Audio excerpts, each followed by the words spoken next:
C'est faux, un proche de Claude François rétablit la vérité sa mort et révèle ce qu'il a découvert sur place.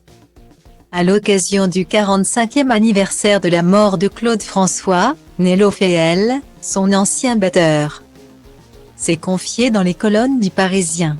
Lui, qui s'est rendu dans l'appartement du chanteur juste après son décès, a rétabli la vérité sur les causes de sa mort. Déjà 45 ans que Claude François nous a quittés. C'est le 11 mars 1978 que sa vie avait basculé. Alors qu'il se préparait pour enregistrer une émission de télévision avec Michel Drucker. Déjà incontournable à la télévision française, le chanteur âgé de 39 ans avait été victime d'un grave accident domestique. Réputé pour être un grand maniaque, il avait tenté de fixer une ampoule depuis sa baignoire remplie d'eau, ce qui lui avait valu une électrocution mortelle. Un décès qui avait profondément choqué les Français, puisqu'il était alors l'une des plus grandes vedettes de la chanson. D'ailleurs, les années ont beau passer, il compte toujours autant de fans. Pour l'anniversaire de sa mort, bon nombre d'entre eux se sont même réunis au moulin de Danemois, dans l'Essonne, où le chanteur a été enterré.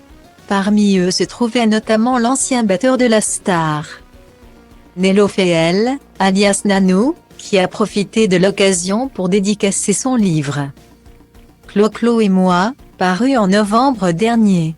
On était une quinzaine de musiciens sur scène avec lui. Et pourtant, je suis le seul à avoir écrit un ouvrage sur notre histoire.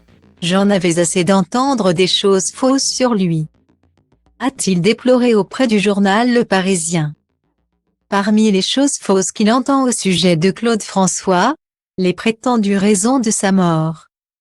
Certains affirment en effet que l'interprète de Comme d'habitude ne serait pas décédé d'un œdème pulmonaire provoqué par une électrocution. Mais d'autres motifs divers et variés tels qu'une crise cardiaque lors d'un rapport sexuel, un suicide ou même une overdose.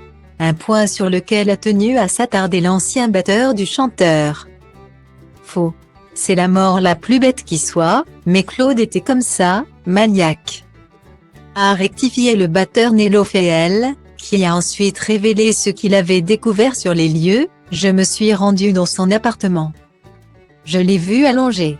Un maquillage camouflait ses mains noircies. Kathleen Jones, note de la rédaction, sa dernière compagne, était là, dévastée. Tout comme sa mère qui, dévorée par le chagrin, est tombée plusieurs fois. Une vision atroce, qui n'a malheureusement jamais quitté sa mémoire.